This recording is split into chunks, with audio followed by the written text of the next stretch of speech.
Lihat surat Al-An'am ayat 158.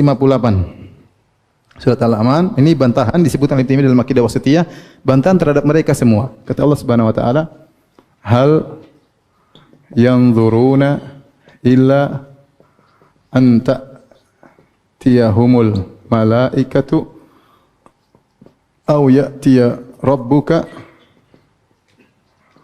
aw ya'tiya ba'du ayati rabbik yauma ya'ti ba'du ayati rabbika la yanfa'u nafsan imanuha lam takun amanat min qabl lam takun amanat gimana ayatnya au kasabat fi imaniha khaira lam takun amanat min qabl benar au kasabat fi imaniha khaira. Perhatikan sini, kita artikan ya.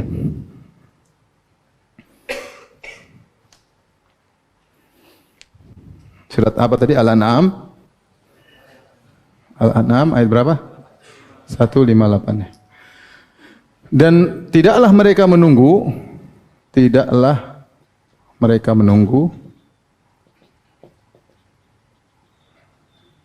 kecuali kedatangan malaikat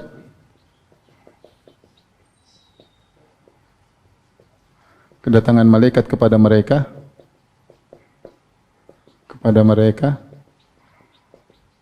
atau datangnya Rabbmu atau datangnya Rabbmu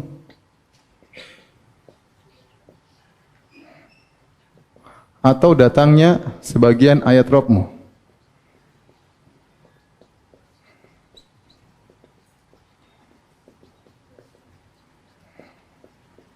Di sini Allah menyebutkan tiga model kedatangan. Satu, kedatangan malaikat. Dua, kedatangan apa? Allah. Tiga, kedatangan perintah Allah atau perkara Allah. Tidaklah mereka menunggu orang kafir kecuali datang malaikat dengan membawa azab, ya. Datang malaikat dengan membawa azab.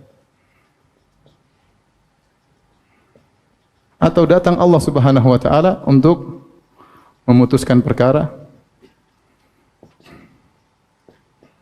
li faslil qada, ya. Li faslil qada. Atau datang sebagian ayat Rabbmu, yaitu tanda-tanda hari kiamat besar. Tanda-tanda besar hari kiamat. Makanya setelah itu Allah berkata, yauma ya'ti ba'du ayati rabbika. Yauma ya'ti ba'du ayati rabbika la yanfa'u nafsan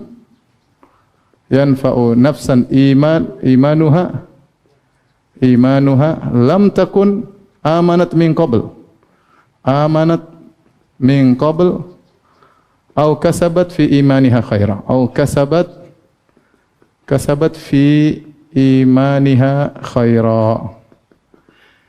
Hari di mana datang sebagian ayat-ayat Rabb, itu sebagian tanda-tanda hari kiamat, maka pada hari tersebut tidak bermanfaat orang beriman tatkala itu. Yang sebelumnya mereka tidak pernah beriman atau tidak pernah melakukan kebaikan dalam iman mereka. Kata para ulama, maksudnya adalah apa? Maksudnya terbitnya matahari dari barat. Dari barat. Kita tahu tanda-tanda hari kiamat besar ada 10. Tanda-tanda hari kiamat besar ada 10. Tanda-tanda besar hari kiamat ada 10. Apa aja yang pertama? Apa? Munculnya Dajjal. Imam Mahdi gimana? Hah? Imam Mahdi tanda besar bukan? Bukan, karena dia perkara yang biasa. Ya. Tapi katanya sudah muncul di Madinah, ya. Kata salah seorang ustadz peramal, ya. Ya. Munculnya Dajjal. Setelah itu Dajjal datang naik UFO, ya. Katanya begitu, ya. Ya.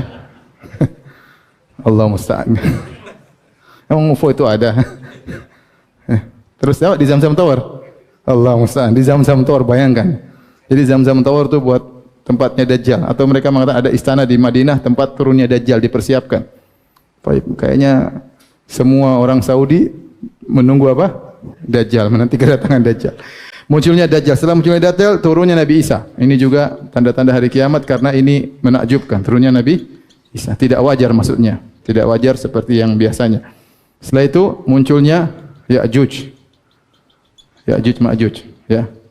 Ada lagi bilang apa? Ya'juj Ma'juj maksudnya orang Cina, ya. Wah, kalau sudah itu sudah muncul dari kemarin-kemarin. Tapi kita belum dimakan-makan sama mereka, ya. Jadi semua cocok logi itu muskilah benar ya. Semuanya di. Coba kalau antum ada waktu antum kumpulin itu tafsiran ramal-ramalannya, coba dikumpulin satu ceramahnya ini.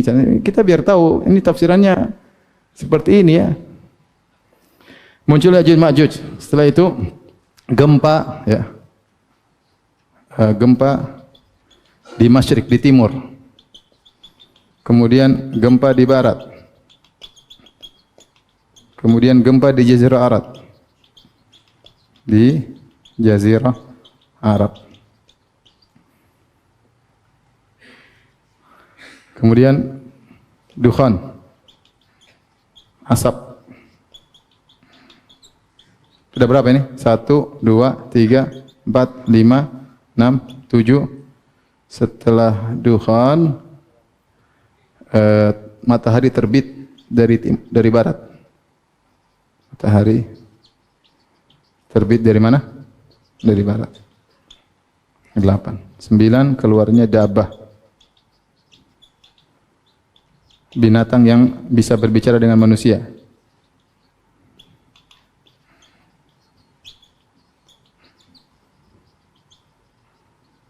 Yang terakhir 10 api yang mengusir manusia, menggiring manusia ke padang mahsyar, ke tempat berkumpulnya mereka, ke mahsyar mereka. Baik, adapun maksud dari ini banyak ulama mengatakan maksudnya matahari terbit dari apa? Dari barat. Tatkala itu banyak orang beriman tapi tidak bermanfaat. Mereka, matahari terbit dari barat, berarti hari kiamat iman mereka sudah tidak bermanfaat lagi. Ayat ini adalah bantahan yang telak bagi mereka. Coba, mereka ini semua model datang Allah sebutkan. Tidaklah mereka menunggu kecuali datang malaikat. Datang Allah. Datang keputusan Allah. Mau ditakwil datangnya Allah dengan apa? Mau malaikat sudah disebut sebelumnya. Mau ditakwil keputusan Allah sudah disebutkan setelahnya. Mau ditakwil bagaimana lagi? Maka ini ayat yang paling jelas membantah bahwasanya datangnya Rabb tidak bisa ditakwil. Dia datang sendiri, punya sifat sendiri. Bukan datangnya malaikat, karena malaikat sudah disebut juga datang, dan juga datangnya perintah Allah atau keputusan Allah juga sudah disebutkan setelahnya. Maka ini menunjukkan tidak mungkin untuk ditakwil. Faham di sini sisi pendalilannya? Ya. Kalau bertawil, tawil dengan apa? Malaikat sudah disebutin. Tawil dengan apa? Perintah sudah setelahnya. Terus apa? Tawil. Paham? Terus lain kalau dibilang datang malaikat, terus siapa yang memutuskan perkara kalau Allah enggak datang? Kayaknya masalah tidak hebat. Ini kalau Allah yang datang kan lain perkaranya. Allah datang ya. Kalau mereka takwil yang datang malaikat ya perkaranya kurang dahsyat. Ya. Ngapain Nabi SAW kemudian kasih syafaat hanya yang datang apa? Malaikat, kurang keren. Paham? Yang datang Allah Subhanahu wa taala. Adapun bagaimana datangnya bukan urusan kita. Yang penting Allah datang, Allah menyidang kita. Jangan bilang berarti arsy kosong, enggak ada. Kita bilang enggak ada, itu semua kalau itu datangnya manusia. Kita sudah sebutkan tadi analogi-analogi tentang ruh orang tidur atau ruh syuhada yang ke surga jalan-jalan atau matahari yang tempatnya di atas cahayanya sampai ke bumi ya. Maka adapun datangnya Allah tidak ada yang tahu hanya siapa? Allah Subhanahu wa taala. Karena Allah tidak menjelaskan.